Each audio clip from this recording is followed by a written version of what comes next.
বন্ধুরা, আজকে আমি মুড়ি ঘন্ট রান্না করব। তো প্রথমে আমি গোবিন্দভোগ চাল ভেজে নেব। একটু ভালো করে ভাজবো, ভেজে তুলে রাখবো।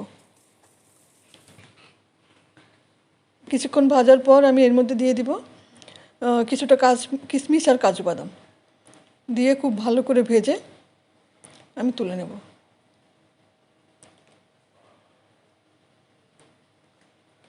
আমি তুলে নিয়েছি, চালটা আমি পরে ব্যবহার করব। তো এবার কড়াইতে তেল দিয়ে আমি মাছের মুড়োগুলো ভালো করে ভেজে নেব। আমি রুই মাছের মুড়ো নিয়েছি, খুব কড়া করে ভাজতে হবে।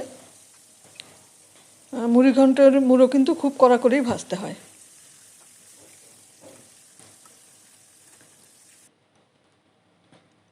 আমি এপিঠ ওপিঠ উল্টে দিয়ে দু পিঠই খুব ভালো করে ভাজবো।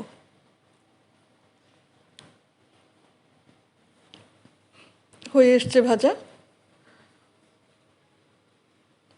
এবার আমি তুলে নেব।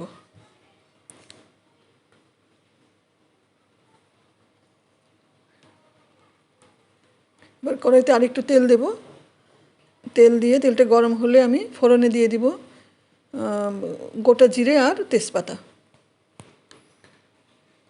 ফোড়নটা একটু ভেজে আমি দিয়ে দেব জিরে গুঁড়ো, ধনে গুঁড়ো, হলুদ গুঁড়ো আর শুকনো লঙ্কার গুঁড়ো দিয়ে অল্প একটু জল দিয়ে আমি কষিয়ে নেব।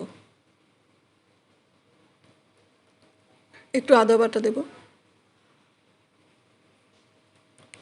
আর দেব পরিমাণ মতো নুন। মশলাটা কষানো হয়ে গেছে, এবার আমি এর মধ্যে মাছের মুড়োগুলো দিয়ে দেব। একটু নেড়ে চেড়ে আমি এর মধ্যে দিয়ে দেব আমি যে চালটা ভেজে রেখেছিলাম সেই চালটা।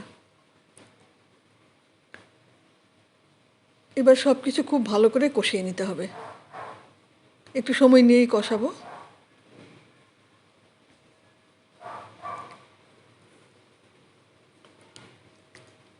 হয়ে এসছে কষানো, এবার আমি পরিমাণ মতো গরম জল দিয়ে দেব।